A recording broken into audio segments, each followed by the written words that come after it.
Hey guys, welcome back. I hope you're having an amazing day. Let's get right into the stories. The first one is an entitled People Story. When my wife and I were looking to buy our first home, we knew we wanted something with a big backyard. As a couple that loved to garden and entertain, having outdoor space was a must. After months of searching, we finally found our dream home on a quiet cul-de-sac. It had 4 bedrooms, 2 baths, and best of all, a huge backyard with mature trees, flower beds, and a patio perfect for hosting family barbecues. We were thrilled to finally have a place to call our own. Shortly after moving in, we met our neighbors, the Smith family. Right away, something seemed off about them. Karen Smith, in particular, had an air of entitlement about her. At first, it was just little comments here and there as we made polite conversation across the fence. She'd mention how lucky we were to have such a nice big yard while gesturing to her own postage stamp of grass. I brushed it off as her just making conversation. One Saturday afternoon, my wife and I were planning annuals when we heard yelling coming from the other side of the fence. I peered over to see Karen scolding her 2 kids as they played roughly in her backyard. "Enough! Get out of my yard if you're going to act like animals!" she shouted. The kids, who looked about 8 and 10 years old, immediately stopped their game and looked ashamed. I felt sorry for them, getting berated for just being kids. As their crestfallen faces scanned the ground, the older boy's eyes suddenly brightened as he spotted my vibrant flower beds. "Mom, can we go play in their yard instead?" he asked excitedly, tapping his mother's arm. She glanced over at my property and I saw a look of consideration flash across her face. "Of course not, that's rude. We can't just go barging into other people's yards," she admonished, but her tone sounded hollow, like she was simply paying lip service to being polite. I had a bad feeling in my gut about the whole interaction, but tried not to read too much into it. After all, it was just a kid making an innocent request, even if the mom's response seemed ingenuine. Still, I made a mental note to keep an eye out. Over the next few weeks, the requests to use our yard continued. Every time the kids were reprimanded or just bored, they'd beg Karen to go to our backyard. She continued with the same rote chastising, but I started to notice her gazes lingering on our property. One day I was reading on the patio when a soccer ball suddenly flew over the fence and landed near my feet. I tossed it back over, expecting to hear a quick, "Thanks," in response.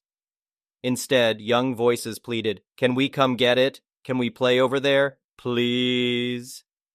I waited to see how Karen would react and felt my jaw tighten when she answered. "Oh, all right, I suppose a quick game won't hurt," she replied in an exaggeratedly reluctant tone. The kids cheered and I heard the gate clang open as they spilled into my yard. I was about to say something when Karen cut me off. "Don't worry, they'll just be a minute to grab their ball," she called out breezily. I bit my tongue. I didn't want to be the bad guy and spoil the kids' fun over one short game. But the intrusion irked me. Over the next couple of weeks, it kept happening. The kids' uninvited visits grew longer and more frequent. Karen would act exasperated with them at first, before reluctantly giving in. I tried dropping hints that while the kids seemed nice, unexpected guests made me uncomfortable. Karen shrugged it off, saying they were just being kids and she was sure we didn't mind. It all came to a head one afternoon when I arrived home from work early. As I pulled into the driveway, I spotted 2 figures darting around my backyard. The boys froze as I got out of my car and stared at me like deer in headlights. "Hi guys, you should probably run home now. I don't appreciate you being here without permission," I said as gently but firmly as I could. They didn't have to be told twice, scampering away through the gate. I saw it hanging half open and went to close it. But before I could, an angry voice stopped me short. "Just what do you think you're doing?" I turned to see Karen standing on her porch, glaring daggers at me. Taken aback, I explained I was simply closing the gate after asking the boys to return home. "How dare you?" she seethed, marching over. "My boys have done nothing wrong, and you have no right to order them around." I tried to remain calm as I explained again that while I was sure they were good kids, I was not comfortable with them using my yard whenever they pleased. Karen was having none of it. "You're being completely unreasonable," she spat. "You have this huge yard just sitting here going to waste while these poor boys can barely play in my tiny space." I started to reply that regardless of my yard's size, she and the kids still needed my permission to be there. But she barreled on with her tirade. "I've tried to be understanding, but you're just being selfish now." My boys love your backyard and you need to learn to share. Her voice was rising, face flushed with anger because apparently I dared tell her kids they couldn't have something. I was quickly losing my cool in the face of her ridiculous entitlement. Through gritted teeth, I made clear neither she nor her kids had any right to walk into my yard whenever they wanted just because it was bigger. Karen's eyes narrowed at my refusal to give in. Well, if you won't be reasonable on your own, I'll just have to make you, she declared ominously, before whirling around back to her house. If I had known what she meant by that, I would have confronted her right then and there, but I foolishly believed she was just letting off steam with an idle threat. Boy, was I wrong. The following week, I got legal documents in the mail stating I was being sued by Karen Smith on behalf of her children. She was claiming my backyard was an attractive nuisance, and letting the boys play there unsupervised left me liable for any injuries. Luckily, my lawyer got the frivolous case thrown out quickly, but Karen didn't stop there. Over the next few months, she kept trying to harass and intimidate me into letting her boys use my yard. She even tried calling CPS and animal control, accusing me of abusing my dogs when I wouldn't comply. The final straw came on an early Saturday morning when someone began pounding on my front door. I opened it blearily to see a furious Karen with a manila envelope thrust toward me. "What's your problem now?" I sighed, resigned to her latest antics. "My problem is that you're wasting a valuable community resource," she exclaimed. I stared blankly. "This oversized lot should be used for the good of the neighborhood, not hoarded by some antisocial curmudgeon," she went on. Now I was just confused and growing more irritated by the second. "What are you going on about, and why are you doing it on my front porch at 7 a.m.? I asked testily. Karen shoved the envelope at me. "Because I'm solving this problem once and for all. I'm generously offering to take this burdensome property off your hands." I tore open the envelope and froze. Inside was a contract stating she would buy my house and land for nearly half its appraised value. "My boys deserve a big yard, and I've wasted enough time bargaining with you. Sign the contract or we'll be going back to court," she threatened. I couldn't believe what I was hearing. This lunatic wanted me to just hand over my home for a fraction of its worth? Fury boiled up inside me, and without thinking, I tore her little contract to pieces. "Listen up, because I'm only saying this once," I said in a low, steady tone. "If you ever so much as look at my property again, I will slap you with a restraining order." Karen opened her mouth furiously, but I cut her off. "My home isn't community property, nor is it for sale, especially not to an unhinged harpy like you. If you try any more of these stunts, you'll sorely regret it. Stay the hell away from me and my home." With that, I stepped back in and slammed the door in her stunned face. I was done playing nice with this psycho. After consulting my lawyer, I sent Karen official cease and desist papers. She persisted with her crazy demands for about a week until she realized I wasn't messing around. The continuously threatened legal action finally seemed to do the trick. It's been quiet for over 2 blissful months now. I even installed security cameras just in case. Looking back, I'm appalled I let the situation go on so long. The moment Karen failed to respect my property rights, I should have cracked down. But I learned my lesson. Sometimes you have to stand up to crazy entitlement head on. If anyone's kids try using my yard again without permission, I'll be contacting their parents immediately. I'm just glad I refused to cave into Karen's insane demands, no matter what harassment she inflicted. Rewarding her entitled behavior by selling at half price would have been insane. She had no legitimate claim to my private property just because her kids took a liking to it. This whole ordeal has definitely taught me to nip entitlement in the bud right away. You give people like Karen an inch, they take a mile. I may have been a bit too nice for my own good, but sometimes it takes meeting someone seriously deranged to learn when to put your foot down. Karen was clearly an unstable, delusional bully used to steamrolling over others. But she finally met her match in me once I got fed up enough to fight back. I just wish I'd been wiser about handling her sooner, instead of letting things get so drawn out and insane. Thankfully, it never has to happen again now that she knows she's beat and I won't tolerate her nonsense. In the end, this whole debacle brought my wife and I closer together, too. We felt violated as a team when Karen kept intruding in our space. Presenting that united front finally put Karen in her place. And we learned to communicate better about establishing boundaries right away whenever someone seems like a potential Karen. I'm thankful this nightmare is over, though it came at far too high a cost in stress and money. At least we can enjoy our yard again in peace, knowing that Karen won't be commandeering it anymore for her entitled kids. This house is our sanctuary, not a community playground. If you don't like your own space, fix it up instead of trying to seize what's not yours. A lesson I wish Karen had learned a long time ago, but at least now I know I will stand firm against such crazy demands in the future. Our house is our haven, not a bargaining chip for entitled neighbors. Never again. The next one is a pro-revenge story. This happened around 20 years ago. Our family owned 2 apartment buildings, each with 3 units. We lived in 2 of them and rented out the other 4. There were nothing but these 3 flats lining both sides of the road for about a mile. Not all had parking. On the side streets were houses and very little street parking. We had more land than most of these units because it was also our home. So we had parking for around 16 cars. Everything was fine for literally decades. Then cars started appearing in our parking lot that were not our tenants. I blocked one in one day. I went outside to see this a-hole had driven through our bushes and across the yard to get out. I called the cops, but there was nothing they could do. So I called a tow company and had them put up signs. We would have to call them to have a car towed. And the signs seemed to work. No more random cars. Until New Year's Eve one year. I arrived home, and every space was filled. There were even cars on the street blocking in the other cars. I was beyond pissed. I called the tow company, but they couldn't do anything for a few hours because they were so busy. We were in the Chicago suburbs, and it was below zero out. I had an idea. I dug out the lawn sprinklers and hoses. I ran one hose inside to the laundry room faucet and turned on the hot water. This way the hose and sprinklers wouldn't ice up, but the cars and ground sure did.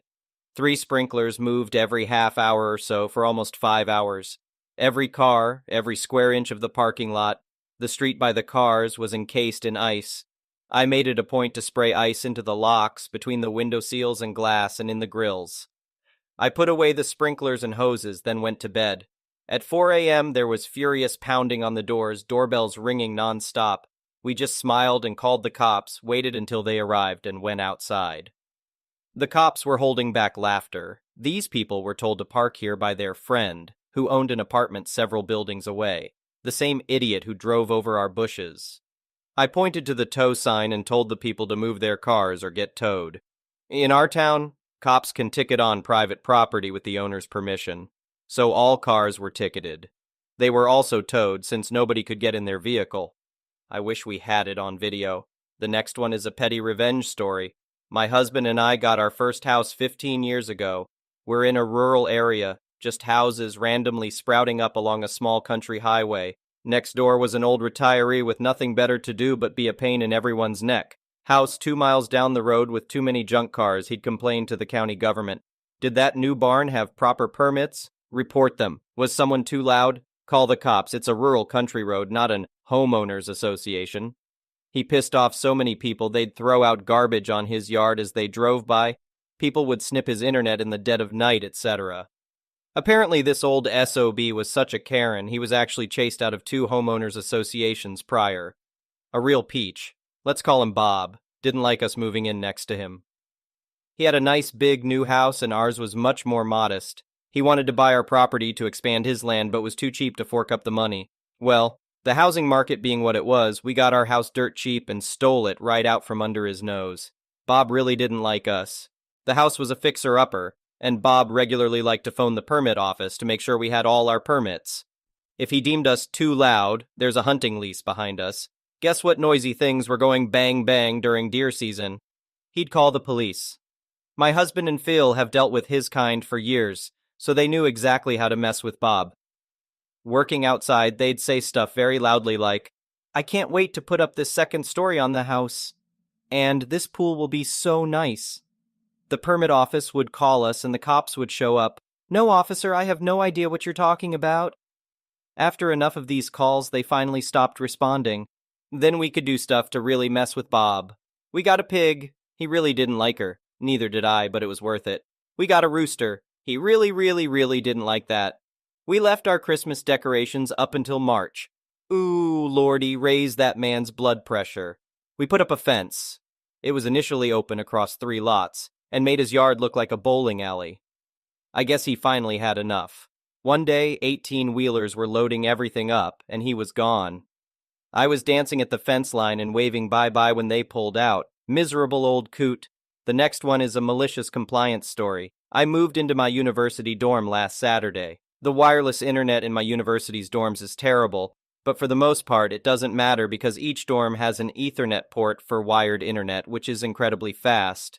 However, while setting up my Xbox, I quickly discovered that the Ethernet port in my room didn't work. At first, I thought it was an issue with my Ethernet switch, a device that allows you to connect multiple devices to Ethernet with only one wall port. But after some help from my dad, we realized it was the wall port that didn't work. Out of curiosity, we asked the students in the room next to mine if theirs worked. Nope, theirs was broken too. We checked the port in the floor lounge to see if it was an issue with my cables. But nope, that one worked fine. My roommate emailed maintenance to see if they could help, but they replied that it seemed to be a widespread issue, as they had received many reports from multiple buildings about the same problem. Since classes didn't start for a few more days, my roommate and I decided to hang out in the floor lounge during the day, where the Ethernet worked, making it possible to play online games. After 2 days of lugging our entire setups down the hall in the morning and back in the evening, we only have laptops, but between power cables and Ethernet cables for both of us, it was a bit of a hassle. I had a dumb idea. I have a really, really long Ethernet cable, probably around 50 feet long. Would it reach from the lounge to our room? Turns out the answer was yes. It reached with plenty of room to spare, so we set everything up, and we had Ethernet from the lounge in our room. All someone walking by would see was a cable coming out from under the lounge door and disappearing under our door. Our fun lasted about a day. We came up with the idea at midnight, and late the next afternoon, the RA knocked on our door and said we needed to put the cable away because it was a tripping hazard. Begrudgingly, we complied. Later that evening, my roommate had an idea. The issue wasn't the cable itself. The issue was that running it across the floor created a tripping hazard, so I ran to the store and bought some duct tape. My initial thought was to tape it down so someone wouldn't catch their toe on it, but he had a better idea. We had plenty of extra cable, why not tape it to the ceiling? And that's exactly what we did, giggling the entire time. Several people on our floor have commented on it, and my friend called it genius. 2 days later, and we still haven't heard from the RAs again, so problem solved, I guess. We got rid of their tripping hazard while keeping our internet. No fallout yet, but I'll update if something changes. The next one is an entitled people story. I work in a high-level hospital as an ICU nurse, and my managers are fantastic with staffing. Meaning if you have a crashing, heavy workload patient, they'll assign you an easier one so you can focus on the sick one. For background, ICU nurses typically have 2 patients and specialize in critical thinking, while the telefloor is the normal part of the hospital with less sick patients who don't need as much attention. These nurses typically have 6 patients and specialize in tasks and prioritization. So, at the beginning of my shift after the report, I show my face and greet my less sick patient who is doing fantastic, just waiting for transport to take her to her telebed. I inform her that I'll be back around 9 p.m. in 2 hours, unless she needs my assistance. This allows me time to stabilize the sick patient next door. Unfortunately, the sick patient in room 1 starts coding and the team is actively performing CPR. There's a crash cart in the hallway, 3 doctors present, the whole team working hard to save this young man. My team is handling medications, intubation, and maintaining compressions while I'm discussing potential causes with the doctors. I'm halfway outside the room of the healthier patient in room 2. She spots me through the window, presses the call light, and I initially ignore it, given the urgency of the situation. However, her boyfriend opens the door and stands in the doorway, arms crossed. To be considerate of her concerns, I ask, "Is everything all right?" He responds with a non-committal HM and attempts to guide me inside. I only give him my attention when the doctors enter room 1 to consult privately on their next steps. I glance back through the window of room 1 and decide to briefly check in. She says, "Can you get my Uber Eats order? It just said it arrived downstairs." I felt a surge of frustration, but I kindly respond, "I'm sorry, but I'm currently occupied with another critical patient. Could you?" I look towards her boyfriend, who is comfortably reclined with his feet up, watching Netflix on his phone. "Go get it for her?" He responds, "I'd rather not." "Really? You don't want to help? You witness the chaos next door through the window. saw me discussing matters seriously with 3 doctors, and observed the commotion outside your room as we struggled to save a life. So I tell him firmly, I can't. The entire team is actively working to save someone's life, and none of us can leave. You can either retrieve it yourself, or I can arrange for someone to bring you some saltines. He sighs, reluctantly gets up, and mumbles, Fine, I guess I'll go get it then, as I turn to head back into room 1. He has to maneuver his way through the crowded group of people and remains irritated, even having to take the elevator down. When they are moved to another room around 10 p.m., he loudly speaks on the phone to someone, complaining that the nurses are rude and won't even get food for their patients, among other grievances. The most shocking part? She had just come off an insulin drip for being in a diabetic coma. I have never encountered a more entitled person who prioritized their own convenience over someone else's life. The next one is an entitled parent story. I was traveling on my city's metro. It wasn't that crowded at the time, but all the seats were occupied. Still, you could stand freely without being bumped by a stranger. There was this kid sitting in the reserved seats, the ones for people with disabilities, pregnant women, and old people. Definitely not for moms of 2-year-olds. He was probably 14 or 15, I don't know. He is the hero of the story here. Then, at one stop, our entitled mother comes in. She has this cute little child who is trying to keep up with his mom's pace. Entitled mother instantly sees our hero sitting in the reserved seat and just stares at him. I guess this was her way of trying to make people automatically give up their seats or something. The kid didn't move, though. This probably irked entitled mother a lot, I guess, because she moved toward the kid with heavy steps. She comes near him, stops, and again does the stare. The kid doesn't budge. Then she starts screaming. If she didn't have the whole compartment's attention earlier, she had it now. She starts berating the kid for sitting in a reserved seat and not giving it up for someone more deserving, like a mother like herself with a young kid. I don't know what her logic was. The seats aren't reserved for them anyway. She just keeps shouting and screaming and tries to get others' opinions on it. And for a while, people were on her side. Then the kid, out of nowhere, rolls up the right side of his jeans, detaches the artificial leg, and places it in front of entitled mother. The look on her face was priceless. It looked like she was mortified and embarrassed at the same time. She just backed away silently and got off at the next stop. I don't think that was her stop. Thank you for watching. I would really appreciate it if you could like the video and subscribe to our channel if you haven't already.